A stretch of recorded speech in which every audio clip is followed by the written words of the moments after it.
Hey guys, welcome back to another session of Beat to Tech Bridge.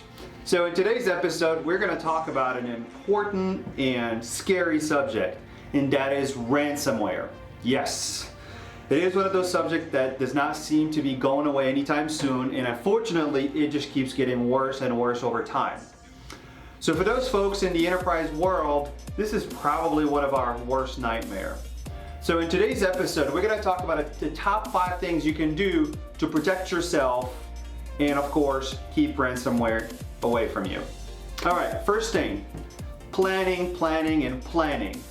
One of the biggest things that's going to help you be prepared and ready, whether it's to mitigate the risk of getting an infection or react into an instance where you do get infected, having a plan together. Written plan. You get together a number of folks, compliance, security, IT of course, leadership, and explain the threats of what ransomware can do to the organization and put together how you're going to react to it and how you're going to prepare for it, just to try to avoid it. So number 1, planning. Number 2 on the list, how to be prepared and prepare your systems so that they're fully protected. Now, there's no such thing as foolproof in terms of being fully protected against ransomware, but there's definitely certain applications and product that you can take advantage of. Keeping in mind that antivirus may not be sufficient enough to protect you, as the majority of the time you're going to find out that a lot of these ransomware are fresh off the press and they hit you before even the antivirus organizations get to create signature protections for them.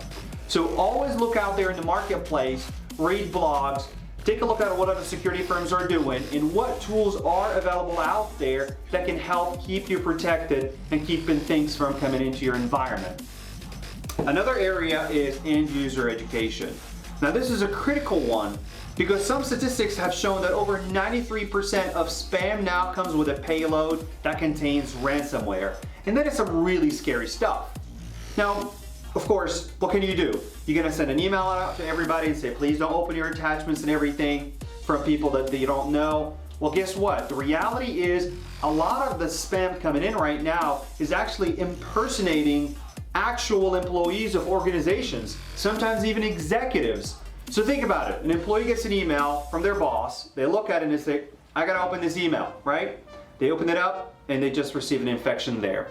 But more importantly, there are a lot of different creative ways to ensure where some of the gaps are in terms of your end users. There are actually organizations out there that you can hire that can come in and blast an email out to try to get people trapped and try to get them to click on different emails, making them look legitimate, just so that they can report back to you the statistics. And then you can use that as an educational tool to tell your end users, here, these emails you received you thought were truthful, those were fake. And of course, that's a lesson learned. Do not click on something just because it looks almost like it's a legitimate email.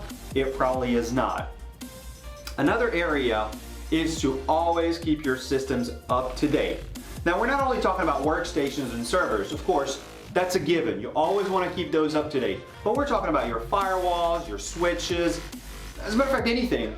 We're even telling customers to make sure they patch and update their IoT devices. If you have Raspberry Pis or any other devices out there, anything that connects to the network, has your data in it, must be protected, which you must ensure your firmwares are up to date and everything. So very, very important. Keep your systems up to date.